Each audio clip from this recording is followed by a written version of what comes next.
Hello, MMA family. Muscle Boots for MMA Mayhem Radio.com. We're at Strikehard 25 in Montgomery, Alabama, and I'm standing next to the new Strikehard light heavyweight champion, Jimmy Rice. First of all, man, what's going through your head right now? I guess commentating the fight, first thing I'd like to say is by the end of the third round, even before the confusion with the announcement of the winner, I still wasn't completely sure who won that fight.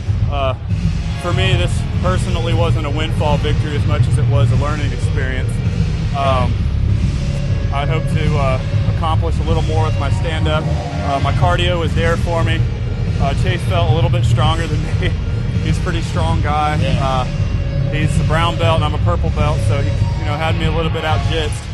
So I just kind of tried to use a lot of anti-jiu-jitsu, just keep good posture, drop some bombs, and just keep him working, see how his cardio was. And by the third round, I felt like as long as I stayed vigilant, I thought I would do well. If there's anything that probably made me win this fight, it probably was the end of the last round when I was on top of him, trying to pass his guard and dropped a few bombs. I know he got a few takedowns, and that's probably what made it such a close call. But he's a good fighter and really great guy, real professional, and I'm just glad that I had the opportunity to come out here tonight and compete for it, and represent my team and represent Huntsville and show that we have good sportsmanship. We train hard and just happy to have been here tonight and got to do this. All right, well, let's go to that decision. When you first heard that it was the blue corner, of course, I imagine that your thought process, you just kind of dropped your head. And then when they said your name, it was like, okay, so who, what?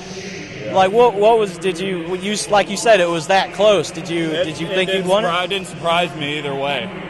Right. It didn't really surprise me either way. I mean, I think, what was it, 27-28 or 28-29 or something? 29-28. It was pretty close. So, I mean, it was, you could have had a different panel of judges, or just different judges could have had it to redo again. You never know. I mean, it might have gone differently, but would you like to fight Horton in a rematch after a good fight like that, or are you just whoever's next? I think it would be redundant to fight him again immediately back to back. I mean, I think once you get to know somebody, you're going to get a stalemate more often. True. I know when I spar and train with guys that I train with regularly, like when I train with Eric Anders regularly, I mean, when he and I go, it just doesn't go anywhere. We just stalemate to to the advanced eye. It's really interesting. You see a lot of transitioning and sweeps and things. Everybody's standing up looking, and then to the general audience, you get a lot of booing. It's not interesting. But right. Well, I definitely would like a rematch with him, and wouldn't be surprised if it happened again. But he's Well, it was an awesome fight. Before we let you go, is there any sponsors or any shout-outs you'd like to make? Still amateur, don't have any official sponsors, but I'd definitely like to make a shout-out to Maverick Training Center in South Huntsville. You can visit us at mavericktraining.net. So anybody who's in the Huntsville or South Huntsville area, it's an official Gracie school under Helio Seneca. He's a great instructor. Really helped me a lot. Even, it even helped me tonight, having good jiu-jitsu. I don't feel like I took any hard punches tonight, and that saved my butt. So, all right. Can we find you on Twitter or Facebook? You can find me on Facebook at Jimmy Rice, and to find me more easily, you can find me I'm probably the only Jimmy Rice under the Maverick Training Facebook page.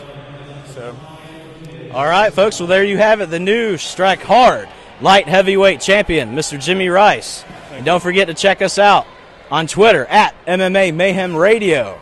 And don't forget to do it.